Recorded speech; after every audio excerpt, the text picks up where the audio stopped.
સંતોની સભામાં બેઠા છો, તમે ઈષ્ટદેવના ખોળામાં બેઠા છો। બીજી વાત યાદ રાખજો, આ બ્રહ્માંડમાં આ વિશ્વની સૌથી શ્રેષ્ઠ અને સુરક્ષિત કોઈ જગ્યા હોય તો તમારા ઈષ્ટનું શરણું છે।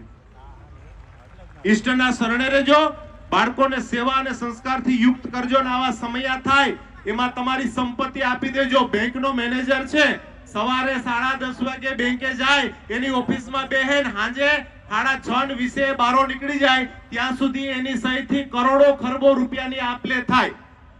ત્યાં સુધી એ કરોડો ખરબોપતિ હોય, પણ જેવો બેંકના પગથિયા ઉતરે એટલે એ માણસ ઝીરોમાં આવી જાય છે। તમારું મારું એવું છે, શ્વાસ પૂરા થઈ ગયા પછી અહીં બેઠા છે, એમાં કોઈને 5 ફેક્ટરીઓ છે હીરાની, કોઈને 25 ફેક્ટરીઓ, કોઈને 100-150 વીઘા જમીન હશે, પણ આમાંથી એક મરદ એવો નથી કે જે 2 વીઘાનો દસ્તાવેજ ઉપર લઈ જઈ શકે। સુરતમાં રહો છો તો સુરતને બદસુરત બનાવતા અટકાવજો, તમારા દીકરા દીકરીઓને સંસ્કાર આપજો।